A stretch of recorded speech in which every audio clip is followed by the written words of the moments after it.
The human mind is a fascinating masterpiece, capable of creating world-solving problems and driving us to unimaginable heights. However, for many, its immense potential remains untapped. Why? Because we're not the ones in control. Instead, it's our mind that takes control of us, guiding our thoughts, emotions, and actions without our conscious permission. Imagine your mind as a car speeding down an endless road, but with no driver at the wheel. This lack of control causes chaos in our lives, leading to stress, confusion, and an overwhelming sense of helplessness. We find ourselves caught in a loop, reacting to life's challenges instead of responding to them with clarity and purpose. But what if we could take the wheel? What if we could shift from this chaotic, uncontrolled race to a beautiful, flowing dance? One where our mind works with us, not against us. Imagine living a life filled with creativity, happiness, and peace, instead of suffering and uncertainty. So, the real question becomes, how can we regain control of our minds and unlock the boundless potential within us? In this video, we're going to explore the steps you can take to break free from the grip of an uncontrolled mind and start living the life you were truly meant to live. It's time to take control. Let's dive into how you can master your mind and transform your reality. To truly understand how to control our mind, we must first understand what it is. Many of us mistakenly think of the mind as a static, separate entity, something we can hold, observe, and control like an object. But the truth is, the mind is not an object at all.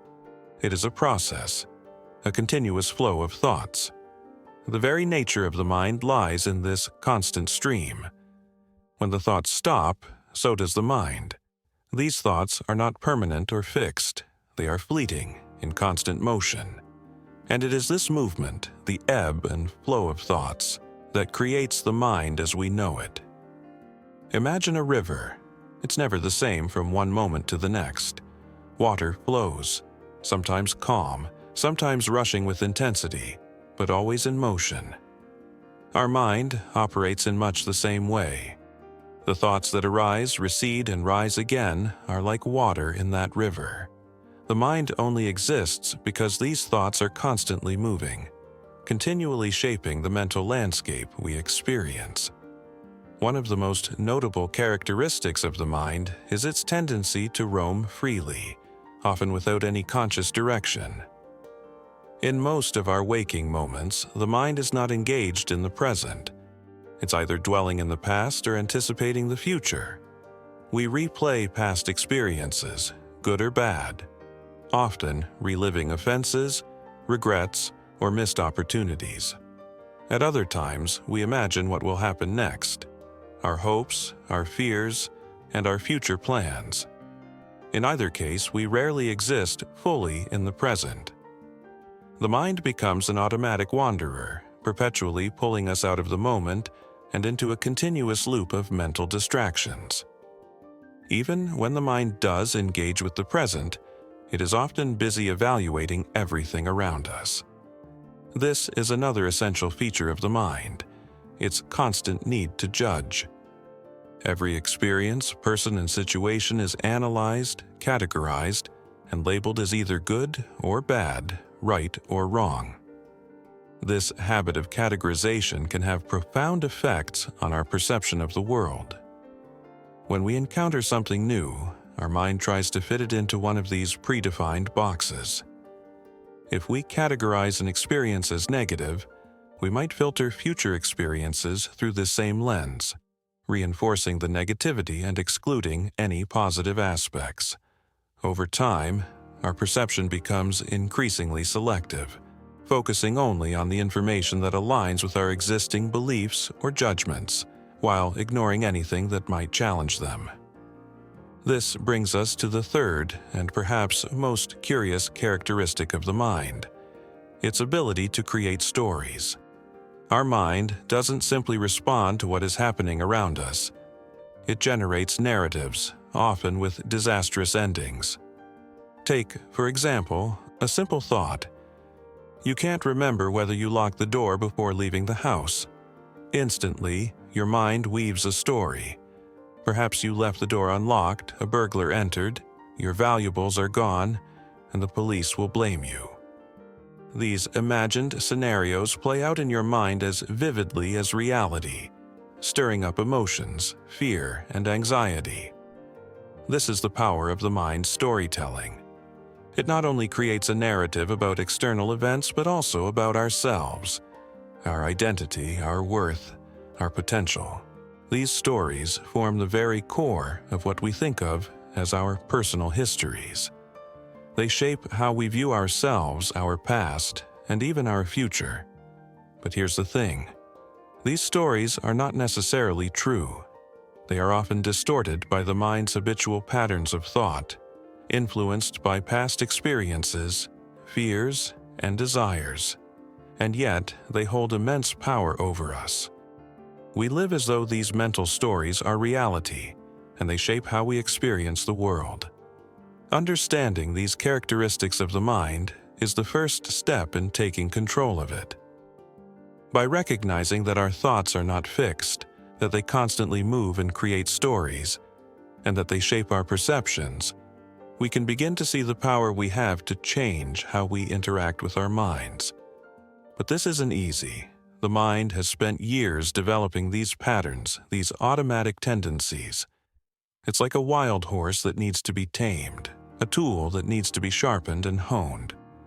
In the next part of this video, we'll explore how we can begin to take control of this wandering, judging, and storytelling mind and transform it into a force for positive change.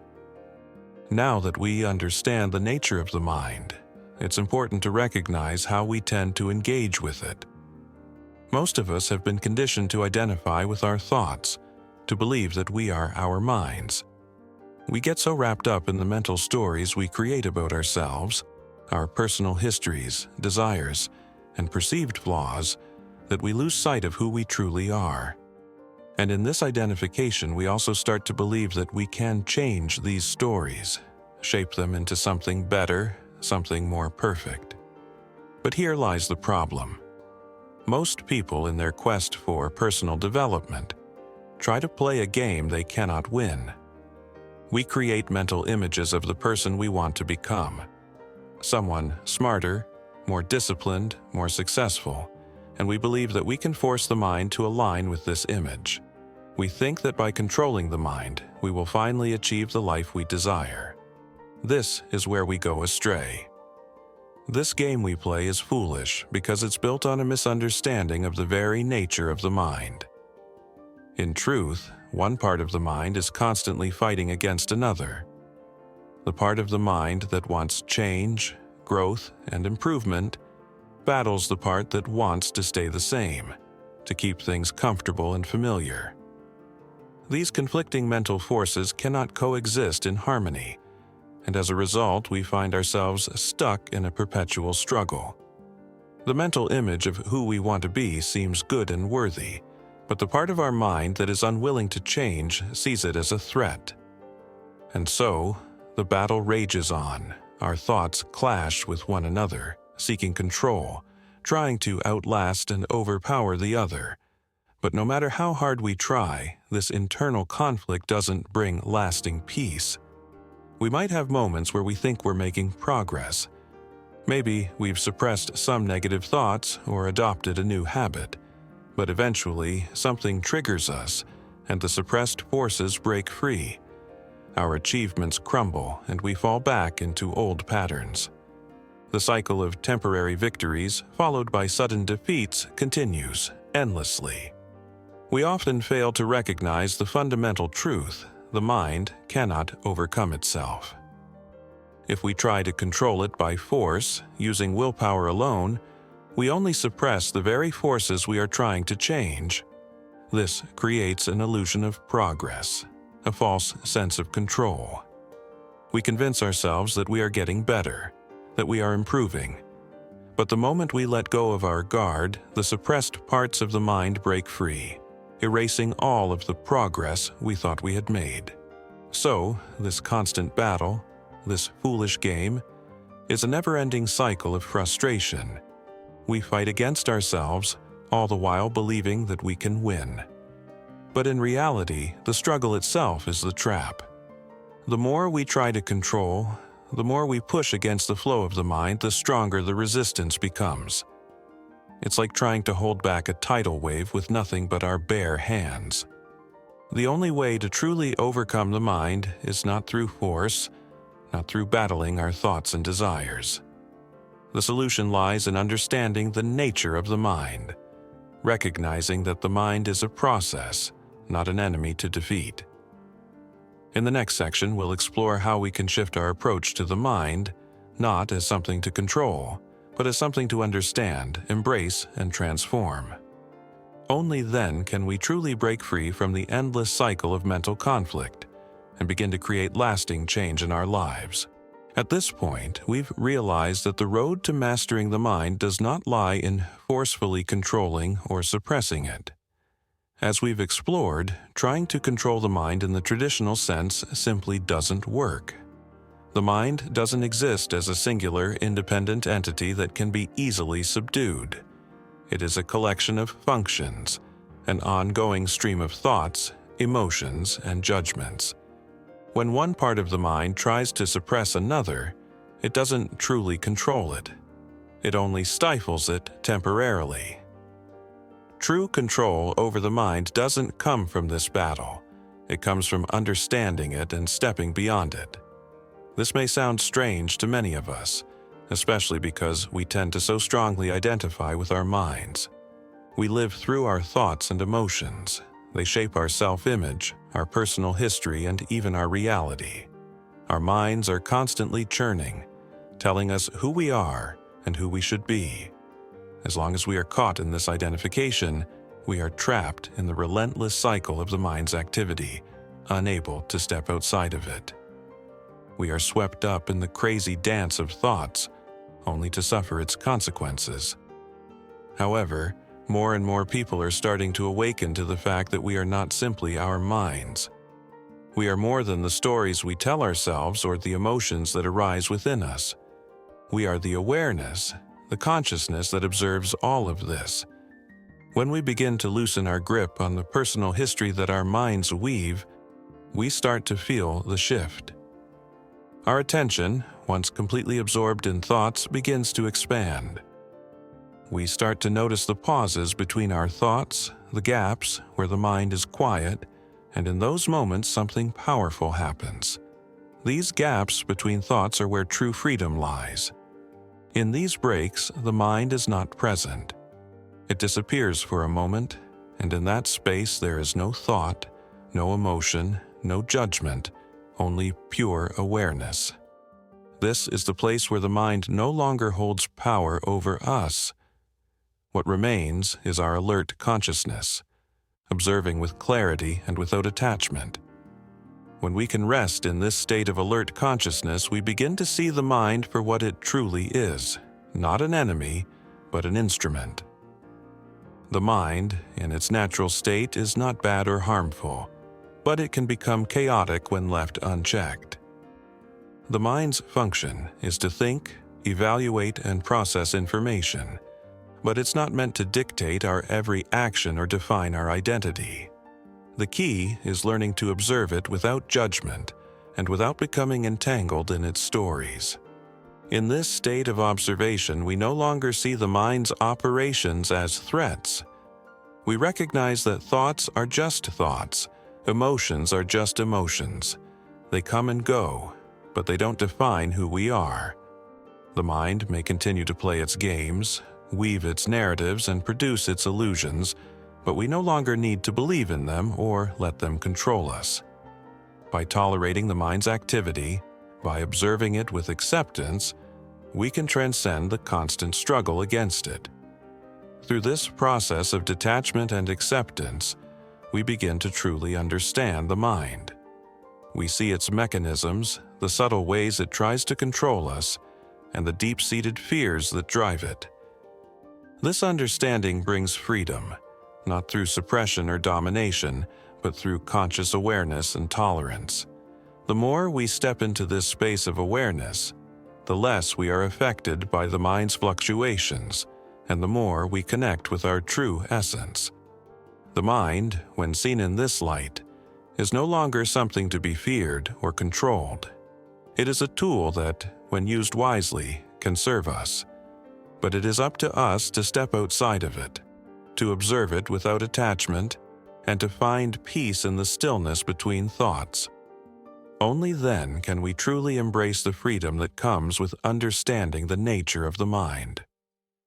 This attitude of tolerance, alertness, and detachment towards the functions of the mind allows us to gain something extraordinary, the ability to stop thinking effortlessly.